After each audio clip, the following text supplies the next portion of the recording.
Assalamualaikum warahmatullahi wabarakatuh. Perkenalkan, nama saya Ayu Puspita Yunintias, SP. Saya guru produktif SMK Negeri 6 Seluma dengan jurusan agribisnis tanaman pangan dan perkebunan. Untuk murid-murid saya, jangan lupa hari ini kita akan membahas tentang pembibitan dan kultur jaringan. Silakan simak video berikut.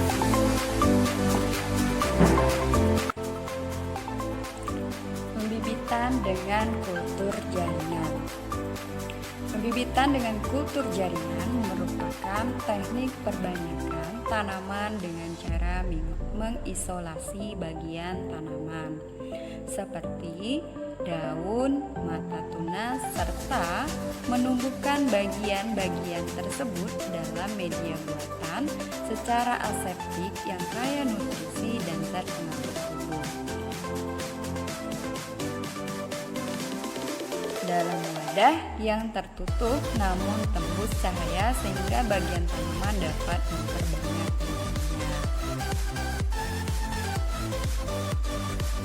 Pada pembibitan kultur jaringan terdapat macam teknik kultur jaringan pembibitan. Yang pertama yaitu kultur meristem, kedua kultur pucuk, ketiga kultur embrio, dan keempat kultur embrio somatik atau SE somatik embrio.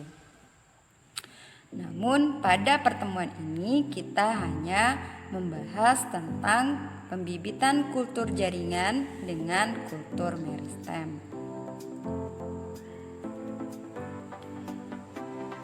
Pembibitan dengan kultur jaringan memiliki kelebihan dan kelemahan. Kelebihan di sini yang pertama, jumlah bibit yang diproduksi bisa banyak. Yang kedua, sehat. Tanaman yang dihasilkan nanti sehat, bebas dari virus dan penyakit lain. Yang ketiga, relatif cepat atau rate 4-5 per bulan. Yang dimaksud adalah tanaman yang dihasilkan relatif cepat atau bibit yang dihasilkan cepat. Yang keempat itu seragam. Dan kelima, memudahkan dalam transportasi. Kekurangan, di sini kekurangannya ada 3, yaitu biaya lebih mahal, kedua butuh skill atau keahlian khusus, dan ketiga mutasi off type akibat subkultur berlebih sehingga menghasilkan variasi simultanal.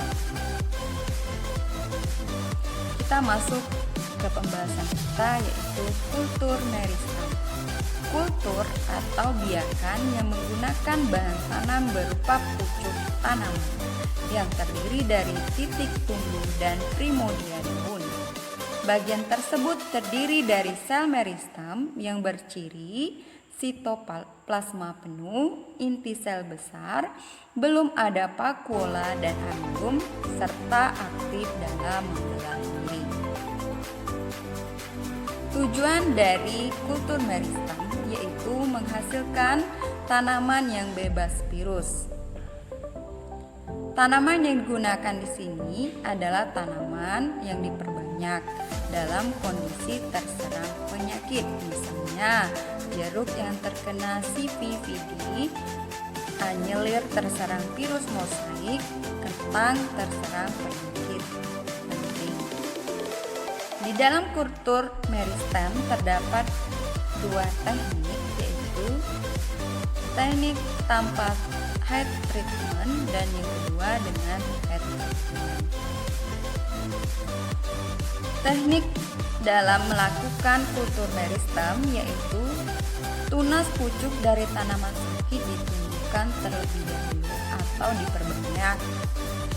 perbanyakan ekstrak. Berikutnya, tunas pucuk dipotong sepanjang 5 cm dan diisolasi dengan cara membuang daun terluar dan disterilkan menggunakan teknik standar. Media yang digunakan sesuai referensi masing-masing tanaman, padat atau cair. Waktu inokulasi digunakan mikroskop agar nampak bagian meristem, yaitu titik tumbuh dan primodia daun 1-2 pasang. Menggunakan pinset ujung bengkok dan jarum atau skapel ujung lengkung, meristem diisolasi secara hati-hati. Kemudian, meristem diletakkan pada media agar yang lunak atau media cair dengan keras, filter dengan kertas filter.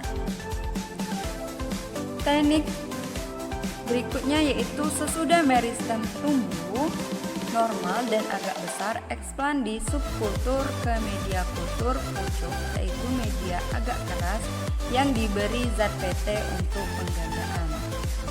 Selanjutnya, pengujian virus menggunakan ELISA dilakukan ketika tanaman sudah diaklimatisasi dan sudah berdaun sempurna.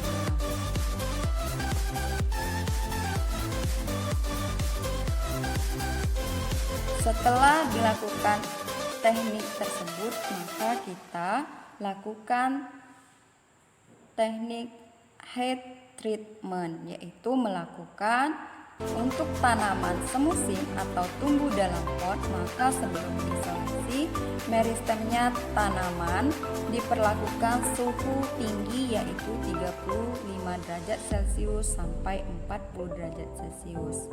Setelah itu, tanaman dalam pot diletakkan di dalam grow chamber bersuhu tinggi tersebut selama 1-2 minggu dengan kriteria sedang muncul daun baru. Sedangkan untuk yang tanpa treatment, maka tanaman yang sudah kita kultur tadi langsung ditanam ke wadah seperti pot dan sebagainya. Terima kasih.